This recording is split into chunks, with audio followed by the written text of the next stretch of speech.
Many of you have heard, or you've been told,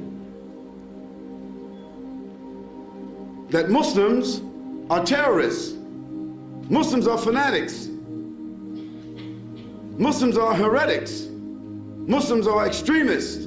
Muslims are murderers. Muslims are hostage takers. This is what you've been told. And I'll tell you that in some cases, that is true. There have been certainly some Muslims, not just recently, but even before newspapers and the media came about, there have been some Muslims who were the meaner element of the Muslims who have done those kinds of things, certainly. But then let's be objective. Let us go to history and be objective. Have not Jews and Christians also done those things? And are they not also doing those things? Yes, they are. A criminal is a criminal. A sinner is a sinner.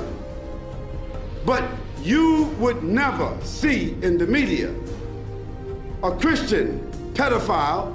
You would never see a pedophile called a Christian pedophile.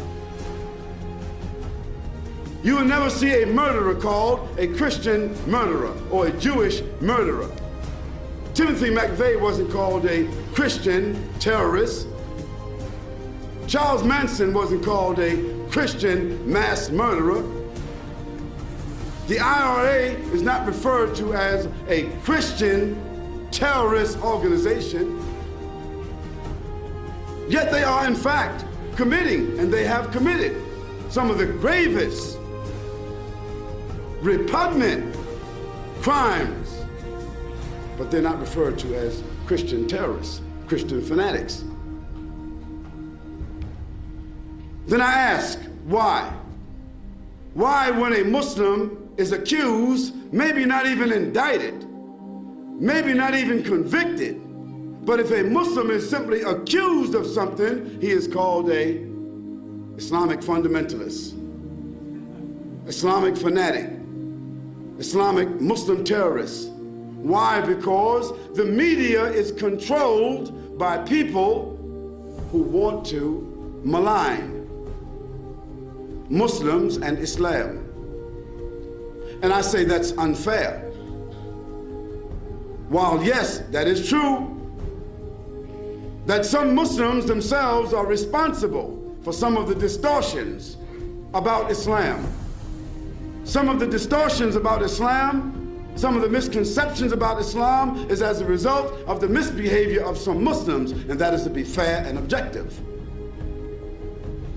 But I think if you examine history and you ask yourself the question, who perpetuated the international slave trade that resulted in 80 million people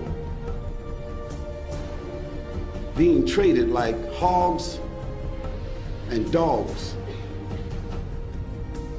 over a 400-year period of time? This wasn't Muslims, but they weren't called Christian fanatics, although certainly that was Portugal, Spain, America, Great Britain, France, all Christian countries, and collaborated with the Catholic Church.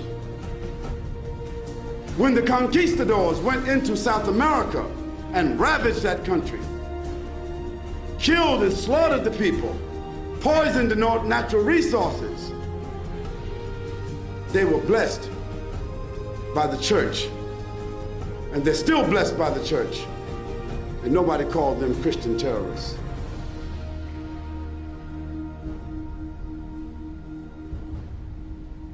When the first settlers came to this country, there were people living here, in case you don't know that.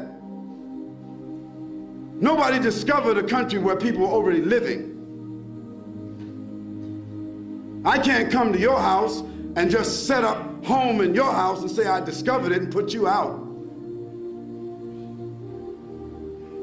There were people living here who are now called Aborigines, a very nice word, Aborigines.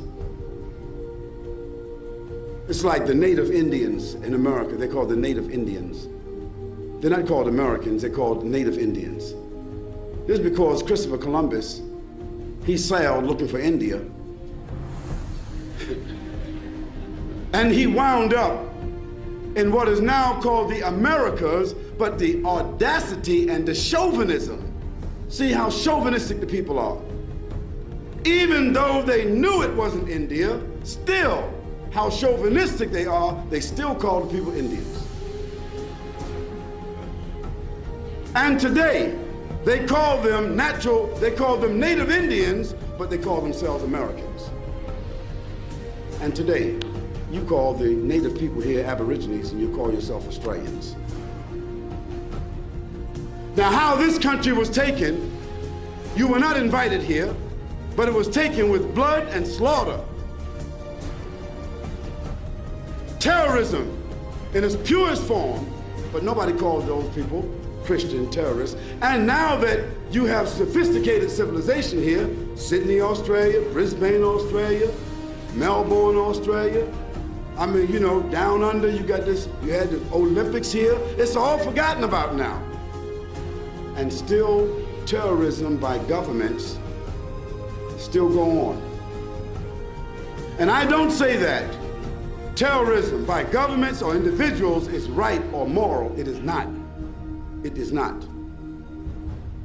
But we can't, on one hand, call some people in Afghanistan or some people in Chechnya or some people in Kashmir or some people in Palestine or some people in Somalia or some people in some other part of Africa or some other people in Indonesia. You can't call them terrorists because they are seeking freedom from oppression when you justify in your own history that you did the same thing, but you glorify it and you justify it now. It's not fair. I say that a crime is a crime, whether it's done by some uneducated, unsophisticated people or some very educated and sophisticated people. A crime of government is just as bad as a crime of the individual.